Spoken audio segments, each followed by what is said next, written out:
Okay, welcome everybody to our Friday Virtual Histories program. My name is Molly Ricks and I'm with Baltimore Heritage. In 2020, Baltimore Heritage and the Baltimore Architecture Foundation partnered to host these virtual histories every other Friday. And Margaret, would you mind if we just advance to the next screen? Okay, I think we'll keep going. Are you seeing it advance? We are not. Oh. I'm just going to keep talking while you figure that out. Perfect. Okay. So first, there we go. Wonderful. Thank you. So we just wanted to thank everyone who donated to be here with us. Your support enabled us to continue doing these talks. And just a few announcements before we start. Our next virtual histories will be on February 24th. You can join us and John Dance to learn how Baltimore's trade with China propelled the city's development as a major East Coast port. And then on March 10th, Dr. Joanne Martin of the Great Blacks and Wax Museum will highlight historical personalities for whom literacy was the key to a future of freedom. So those are both going to be great. And so now for today's presentation, we have our friend Charles Duff here with us, and he is a planner, teacher, developer, and historian. Since 1987, Mr. Duff has been president of Jubilee Baltimore, a nonprofit group that has planned some of Baltimore's most successful neighborhoods and built or rebuilt more than 300 buildings. A graduate of Gilman, Amherst, and Harvard, he has been president of the Baltimore Architecture Foundation. And his book, his book, The North Atlantic Cities, was published in the UK in 2019. So just to let you all know, this presentation will be recorded and put on YouTube in a few weeks. And if you have any questions, please put them in the question and answer box, which is at the bottom of your screen. And at the end, we will have a little question and answer period. So once again, thank you. And with that, take it away, Charlie. Thank you, Molly. Thank you, Margaret. It's good to be back in Zoomville. I haven't been back in Zoomville for a while. I'd much rather be with you in person, but it's better than not being with you at all. We don't have a lot of time, and the world is an interesting place, so let's get rolling. I have to push share. Here we go. How do I get rid of this picture of me? There you go. Okay. I don't know how much you know about Boston. For that matter, I don't know how much you know about Baltimore. But Baltimore and Boston are cities that have a lot in common. But there are also cities that are significantly different. I did part of my schooling in Boston, and I've been thinking about the two cities for going on 50 years. So I got a deadline from BAF's friend Jeff Cohen at Bryn Mawr College to think about this and give a talk at Bryn Mawr College. And he didn't want to know about Baltimore. He wanted to know about Philadelphia. But once I had thought it through with Philadelphia, it wasn't hard to do it with Baltimore. So here you've got Baltimore and Boston, why Boston does and doesn't look like Baltimore. And then we're going to focus on two men, and these are men with a mission. And they come up against building cultures. I don't know if the phrase building culture is part of your vocabulary. It should be. Let's do it here today. I don't know if you've ever been to an Italian restaurant. If you have, you probably know that Italian restaurants tend to serve Italian food. You've probably been to a Chinese restaurant. Chinese restaurants tend to serve Chinese food. And Italian food on average is different from Chinese food, which is a way of saying that Italy has a way of cooking that is different from the way the Chinese have, and vice versa. Each of these countries has a food culture or a cooking culture. Well, spoiler alert, they also have building cultures. Everybody on earth has a building culture of some kind, some way that society expects people to build. We're going to be thinking some about building cultures. Building cultures can change, just as food cultures can change. But this is a story that shows that building cultures can be changed and they can resist change. So let's roll. Baltimore and Boston. How do we got this thing to move? Oh, I see. I remember this. Okay. Suppose you're in Baltimore. You know what Baltimore looks like. Down at the center, you have tall buildings on waterfront. And if you walk out from the tall buildings, conceivably, the first neighborhood you hit might be Mount Vernon, a neighborhood of decorous brick row houses. If you go on a bit, you might come to Bolton Hill. That's my street. That's what I see when I walk out of my front door.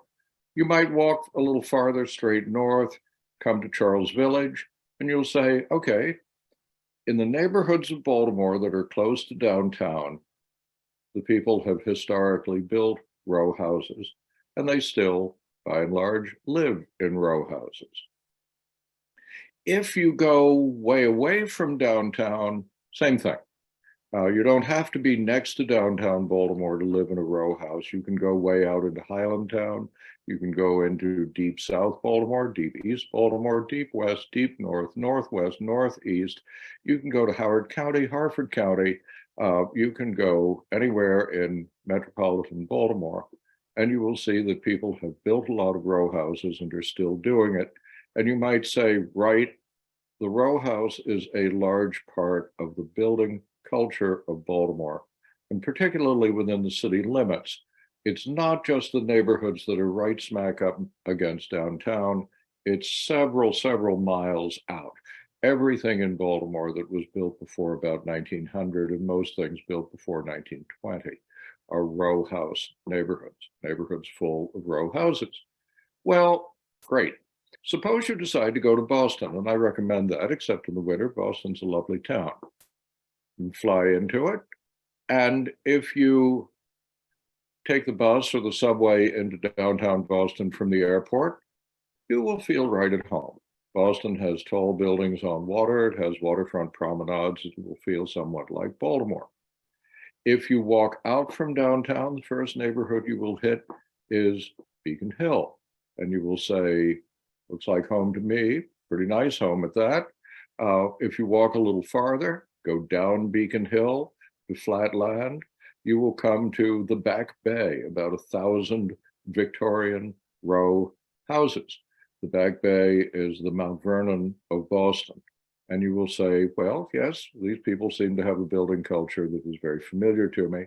If you cross the railroad tracks from the Back Bay, you will find yourself in the South End, and the South End will have you convinced. You'll say, Baltimore, Boston, two peas in a pod, same kind of building culture, skyscrapers, row houses. Thank you very much. Glad to be here.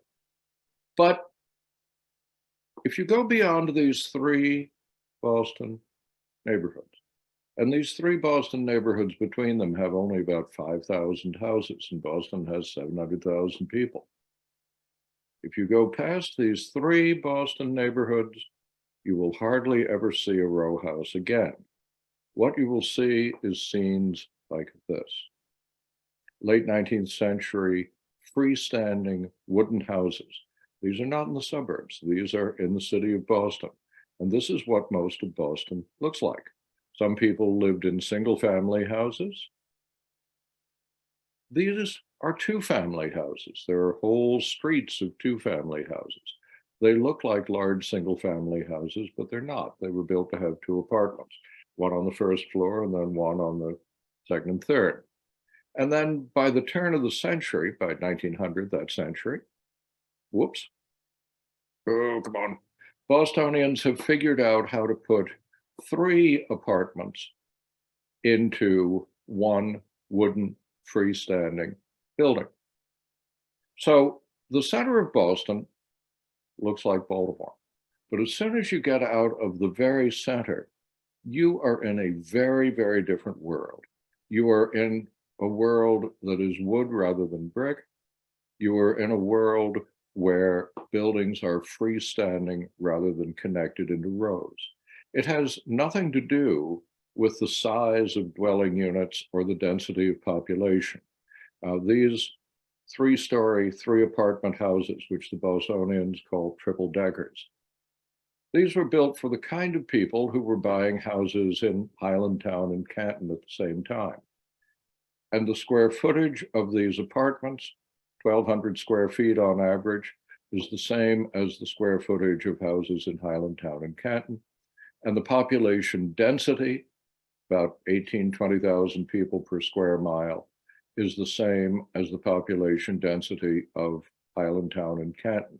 So these people in Boston were solving the same problem that our builders and developers were solving, but they were solving it in a very different way. They apparently had a very different building culture. And when you consider how similar their building culture is in the center of their city, this is an interesting question. How did this be? Well, you dig into history a bit. Cultures take a long time to build. They have long lives. Boston and Baltimore were both of them settled in the main by people from the British Isles, mainly in the beginning from England itself. But the story of the building culture begins even before settlement. Let's start with the year 1620 in England. If you could go to England in 1620, you would find the nobility and gentry living in houses like this. This is Blickling in the county of Norfolk. It was under construction in the early 1620s. And if you look at Blickling, you will say, I assume you'll say, wow, at some level. But I think sooner or later, you will also say that along about 1620 in England, at least architecturally, the Middle Ages were still to some extent going on. If you put this in with, if you made it in stone, it would look like a college building derived from the Middle Ages. Architecturally in 1620, there is still a lot of medieval flavor in what people are building in England. This is what you get if you're rich. If you are not rich, you get this. And this hasn't changed much since 1200 or something. The building of common people in England is still very medieval. You'll notice that they're already building houses in rows. They've got that, but they're building their houses with a little bit of wood, not much, and then infilling it with plaster. So English architecture in 1620 is very medieval. This is the year, more or less, in which King James I appoints this man to be his architect, the surveyor of the king's works. This is a man named Inigo Jones. And when I look at the portrait here of Inigo Jones, I say to myself, here is one cantankerous Brit. I've known a number of cantankerous Brits, many of whom I like, and there's a kind of a look to him. Inigo Jones looks like a cantankerous Brit. Sometimes I look in the mirror and I try to look like Inigo Jones, and it just doesn't work. I'm not Brit enough and I'm not cantankerous enough. But Inigo Jones was a guy who got things done. He was appointed the king's architect in 1617. The king sent him to Italy to catch up on the latest architectural developments. He stayed in Italy for a couple of years. And while he was there, he fell in love with the architecture of Andrea Palladio. Well, who can blame him, you may say. I certainly would say. Here is Palladio's Palazzo Chiericati in Vicenza. And if you don't fall in love with Palazzo Chiericati, you're not much like Inigo Jones, and you're not much like me. So Inigo Jones spends a couple of years in Vicenza. He pals around with Palladio's pupil Scamozzi, and he comes back to England and he says, we can do this in England. I am going to bring Palladian architecture to England. And he has the king's backing. And in 1619, he begins to build, it's not Palazzo Chiericati, hold on, but it's close. This is the new 1619, 1620 banqueting house at Whitehall Palace in Westminster. And this is the first Italian Renaissance building in England.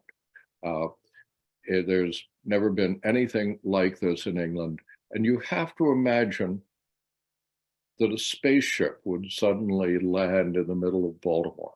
That is what this building was like, landing in the middle of Westminster, in the middle of metropolitan London. No one had ever seen anything like it. It's not apparent that people liked it. But they certainly noticed it was different, and it was being built by the king. It was different on the outside,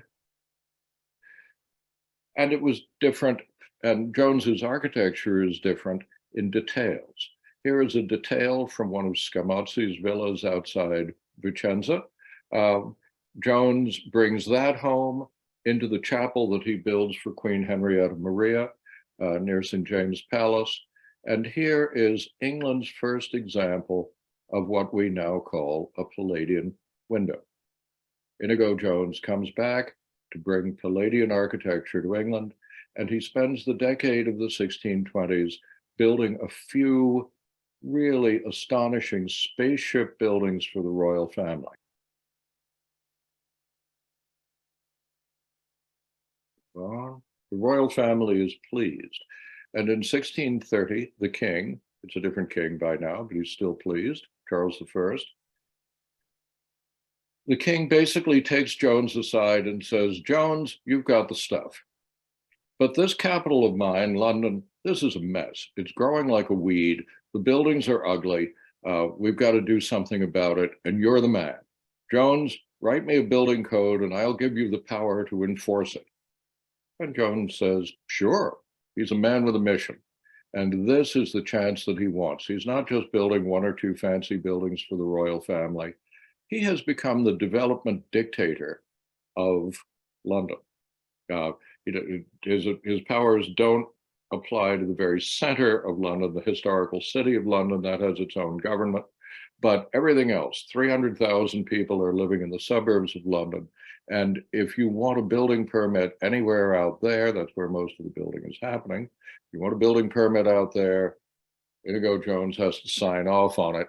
And if you want his signature, it has to be something that meets his standards. So he writes a building code, and within a couple of years, it's obvious what he wants. If his idea of good public buildings is from Italy, his idea of good houses is from the Netherlands. Here are the first two brick row houses ever built in the world. They're in Amsterdam. They were built in 1622. So the putty was still kind of wet on them in 1630. This was cutting edge modern architecture.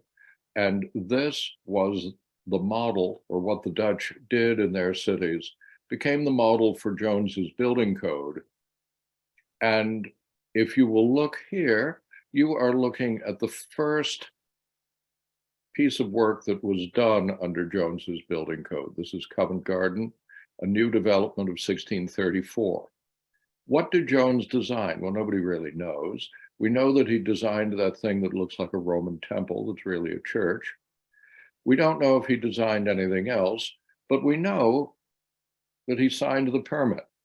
And the developer, who was an earl, had to spend £4,000, which was close to an earl's annual income, to get his permit signed off. We also know that on the right, where you'll see those red brick things with the stone arches and the pilasters, those are the first brick row houses in English history. This is the beginning of Jones's building code having an effect. You're also looking at the first residential square in English history. English did not even have a word for a square. They called it a piazza, as in Italy. By the time this picture was painted, about 120 years after the place was built, it was already becoming a public market. It was moving down scale. But when it was new, it was a fashionable, ultra fashionable residential square bordered by row houses, brick row houses, and it was England's first example both of squares and of brick row houses. And it set the pattern for building by England's nobility and gentry for the next generation or two. Here is 1662, St. James's Square next to St. James's Palace. Some of the greatest noblemen in England built houses here, but they didn't build big palaces. They built row houses like Dutch merchants. And by about 1670, St. James's Square was formed and looked like this. Now London has 85 squares and 130 other green parks with row houses around them. What happened here in the 1630s, 40s, 50s, 60s set the pattern for London's building culture. The nobility and gentry of England decided that they wanted to live on brick row houses fronting on squares. And to the extent that Londoners can afford today to live in brick row houses that front on squares, That's what they do. These are the most expensive houses in the British Isles. So a new building culture is coming. And by 1666, there are probably 500 or 600 of these new Dutch style brick houses out in the fashionable suburb of Westminster, lived in by the nobility and gentry. But that's it. The whole city of London is still medieval until, get this picture to move, 1666, a year to reckon with. If we were in the same room, I'd say, all right, class, what happened in 1666? Probably no. In case you don't, 1666 was the year of the Great Fire of London. The Great Fire of London burned down 80% of the historical city of London, 80% of medieval London. It destroyed 101 churches, 42 guild halls, St. Paul's Cathedral, which you can see in the sort of in the middle of this picture with flames behind it. And it destroyed 14,000 houses. Most of the houses that it destroyed were half timbered with plaster. It burned them down. 80,000 people were made homeless in 4 days, and London had to be rebuilt. What were they going to do? They knew, because the members of the House of Commons and the members of the House of Lords had been working out a new building culture for 40 years, a culture of red brick row houses. They had a building code written by Inigo Jones in 1630, and they swing into action very rapidly, and it's just like Jones. The public buildings look Italian. Here is St. Paul's Cathedral. It's right off the boat from Italy. If I told you that this was a cathedral somewhere in Italy or Spain, you would probably say, okay. It is a cathedral in London. It is Italian as the day is long. So public buildings were Italian in inspiration, as they had been for Inigo Jones. Private buildings were Dutch in inspiration. Here's Jones's building code at work for you. And here is the historical city of London, rebuilt according to the rebuilding ordinance of 1667, which pretty much reproduces Jones's 1632 building code. The building code attached to the 1667 ordinance is my favorite building code in the world. It's only a page and a half long, and it tells you exactly what you have to do. With the help of a good building code, the city of London was rebuilt in only 7 years. 14,000 houses were built in the course of 7 years. There weren't enough builders in London to build them all, so the king said, anyone from anywhere in England can come to work in London, and if you work in the rebuilding of London, the London guilds can't stop you, you're open. And so London became a university for builders, and builders came to rebuild London from all over England and learned how to build brick row houses in the Dutch manner. When the rebuilding was over in 1674, most of them were thrown out of work. Job was done. And they went all over the British Empire, taking with them the ability to build in the approved London manner. And then, as now, people in provincial England want the approved London manner if they can get it. So all through the 18th century, the Jones Revolution ripples through the British Isles, and you get things like the Royal Crescent in Bath, this fabulous thing that looks like an imperial palace, but is actually a bunch of row houses about the size of a Bolton Hill row house where I am now. And not just England, but Scotland. You've got the new town of Edinburgh, and Dublin, Ireland, maybe with Amsterdam, the most beautiful row house city in the world. A very, very, very beautiful city is Dublin. So Inigo Jones begins in 1630 to create a new building culture for England. And by 1800, we can definitively say that he has done that. England has a building culture of Renaissance public buildings and Dutch brick houses for the people. Whoops. And not just the rich and not just big cities. Here is a perfectly typical street in a town of 3,000 people in the middle of Bedfordshire. And you can see, you know, there was no ordinance that told people in this town that they had to build brick row houses. They built them because they wanted to, because it's the approved London manner. Inigo Jones got his wish. He was a man with a mission. He achieved his mission. He created a new building culture in England, Scotland, and Ireland. Baltimore was well placed to take advantage of that. Baltimore was started in 1730. And although it was started as a village, my computer doesn't slide very well. Although it was started as a village and was designed to have 61 acre lots on 60 acres, it rapidly became a town, and it rapidly assimilated the building culture developed by Inigo Jones. After all, people around Baltimore were already building in the Jonesian manner before there was Baltimore. Here is Mount Clare in Carroll Park, conceivably the oldest house in Baltimore. And look at the window over that door. Ever see one of those before? Well, saw one about 10 minutes ago, if I can get it to move.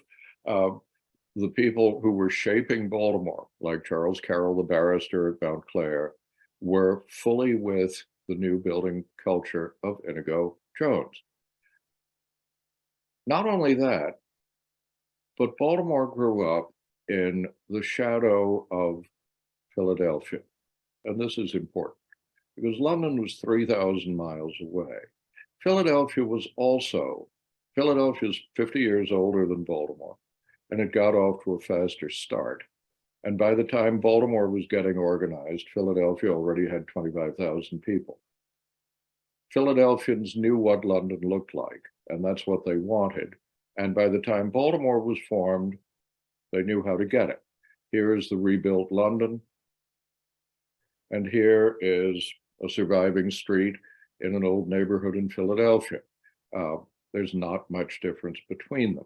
And Philadelphia had an enormous influence over the people who built early Baltimore. On the left here, you see a house built by the mayor of Philadelphia in 1765, the Powell House. And on your right, you'll see the Captain Steele House on Fells Point 19 years later. So Philadelphia is 50 years older than we are, but by 1784, we have narrowed the gap to 19 years. And we are building in the Philadelphia manner. And the Philadelphia manner is also the English manner. And the English manner is also the London manner. And the London manner is also the Jones manner. So this is the house that Jones built. So we come up in the traditions of England, Jones, and Philadelphia, and we become a row house city. And all of this is exactly, I should think, what you would expect, right? Okay, now that we've got our feet on the ground in Baltimore, let's think about Boston. Bostonia, Condita, AD 1630. Well, I don't know how many of you know Latin, but it says Boston, founded in 1630. So 1630.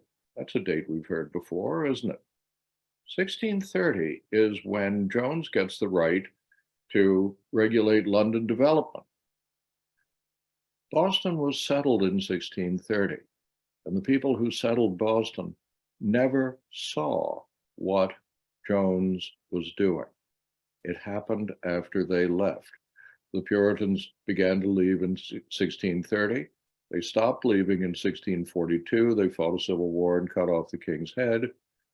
And between 1642 and the Irish potato famine of the 1840s, basically nobody came to New England.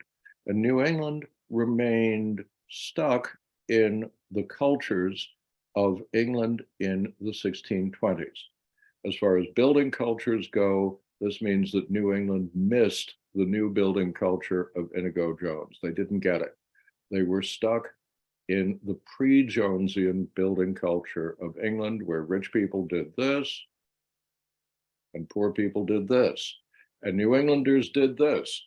Here is the House of the Seven Gables. Welcome to medieval England in Salem, Massachusetts. They had more wood in New England, so they didn't need to have the half timbering, but they didn't need to have bricks either.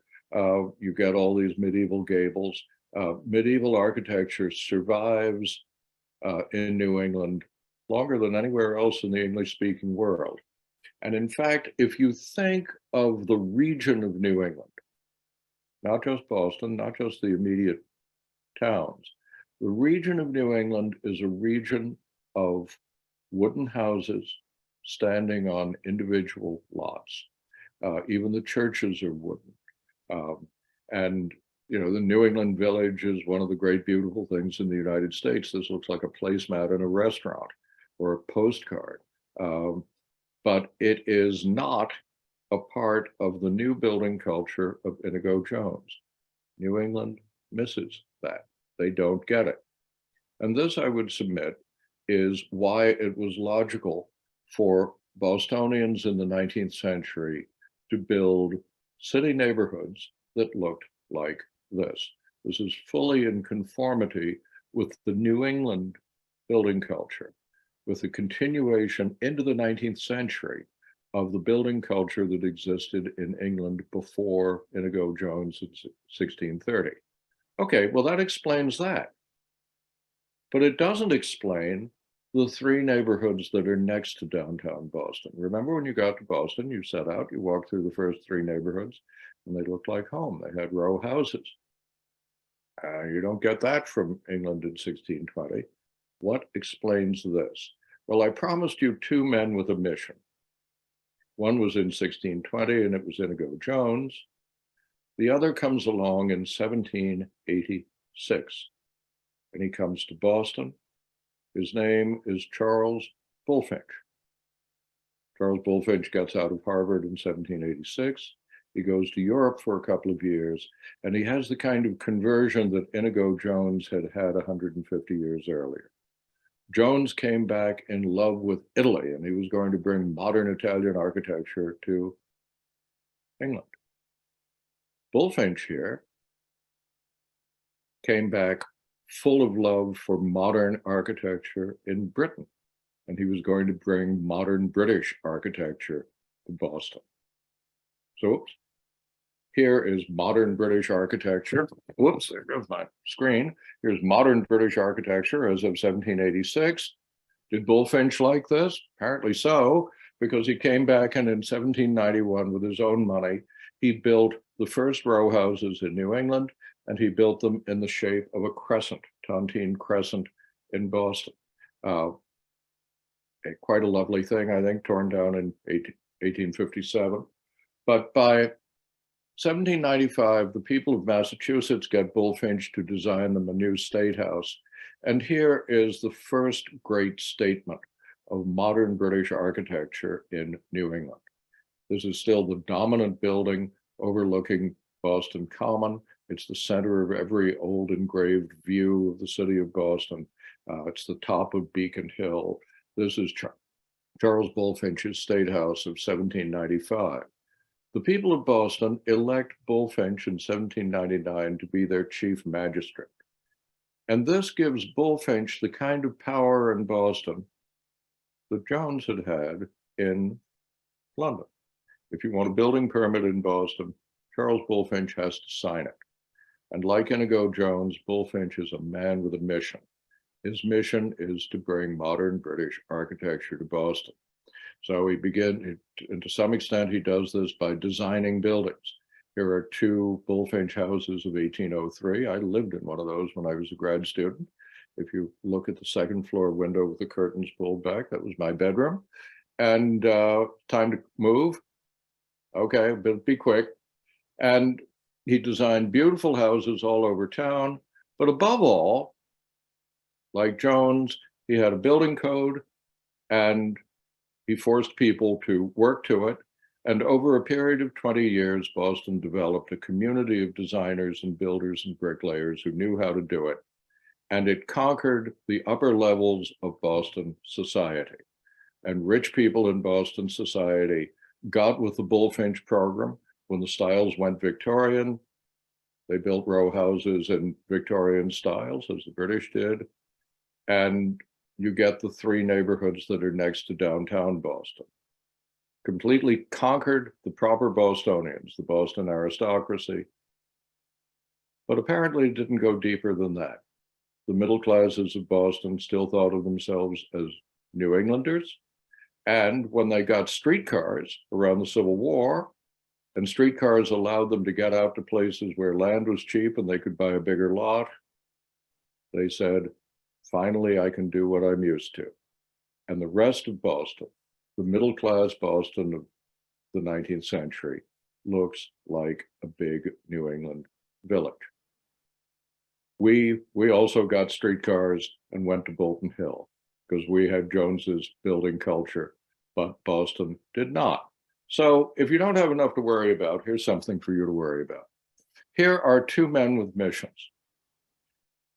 Both set out to create new building cultures. One succeeded completely. The other succeeded only partially. Why? Although I will say for Charles Bulfinch one thing that you cannot say for Inigo Jones. Charles Bulfinch is the only architect I've ever heard of who got a bar named after him. The bar in my neighborhood in Boston was the Bull and Finch. So those of you who are architects, work hard, you may get a bar named after you. Thanks so much. Thank you so much, Charlie. And we could listen to you forever, but we promised a certain time. And people have been commenting how much those Boston homes, this freestanding houses look like Lauraville, which I think is interesting. Yeah. So, but many of them are 50, 60 years older. That's really interesting. I'm encouraging people to put questions in the chat. I'm going to ask a question off the bat. I loved your discussion about the culture, and I'm wondering about, the wooden houses that were still built in Baltimore, like the Cockers houses, and there's some over in Federal Hill. Were those just sort of the people being counterculture? Was wood cheaper? And so that was, if you couldn't afford brick, you would do that. And I'm wondering why they didn't learn from the fire of 1666 that maybe wooden homes were a problem. I know at some point Baltimore said you couldn't build with wood at a certain point, correct? Maybe I made that part up. But you didn't make that part up. Okay, two questions. Here they are. One is, wood is cheaper than brick throughout the 18th century. Here and in Boston, wood is cheaper. And if money is an object, you will build in wood if you can. In 1800, about half the buildings in Baltimore were made of wood. So wooden houses are a bad fire risk, however, as you point out. Intelligent people don't build wooden houses. So Baltimore made new wooden construction in the built-up area illegal in 1799. And from then on, the built-up parts of Baltimore gradually became all brick. But the outskirts of Baltimore always had wooden houses. The difference between Baltimore and Boston there is that in Baltimore, the wooden houses were ratty. They were houses of the poor. They were houses like the Cockers houses. And in Boston, even prosperous people built wooden houses. They were proud of them. So because it was their building culture, it was their New England tradition. They liked it. The other thing you talked about, didn't they have a fire like London in 1666? Boston during the colonial period had not one, but 4 great fires. Each one destroyed several hundred houses. After each of Boston's great fires, they called a town meeting, and after each of the fires, the town meeting said, no more building in wood. They passed a law that said every new building needs to be either brick or stone. And then they set about rebuilding in wood, because they didn't have any brickyards, they didn't have any lime kilns, they didn't have enough bricklayers, and it was time to be cold. They were in a hurry, they needed houses. So Boston had 4 great fires in the colonial period, and each time it rebuilt in the same old way, and then it burned down again a generation later. It took Charles Bulfinch, not because he was a good architect, but because he was the guy who signed building permits. It took Charles Bulfinch to solve that problem and make Boston a brick town. Thank you. And could you say what those 3 neighborhoods in Boston were again, the row house neighborhoods? Beacon Hill, the Back Bay, and the South End. Thank you. Someone asked that. Someone said the wood houses in Boston look like houses in Midwest town. Is there an influence there that you've noticed? It probably is. And if I were from Boston or the Midwest, I might have spent some time figuring it out. Certainly looks it. By the late 19th century, there are national magazines with house plans. And beginning in about 1870, it's very difficult to look at a wooden house and say what part of the country it's made in. Just by 1870, you can't look at a bank and tell when it was made. You know, a bank in San Francisco looks like a bank in Baltimore. And a wooden house in Boston very often looks like a wooden house in Cleveland or a wooden house in Minneapolis. That's interesting. And someone asked, what about New York City? What was its prominent early building culture? That might be for another lecture, but maybe you can give us a teaser. It is another lecture. In fact, I'd be delighted to give it. But I've given that lecture a couple of times in New York, and New Yorkers seem to like it.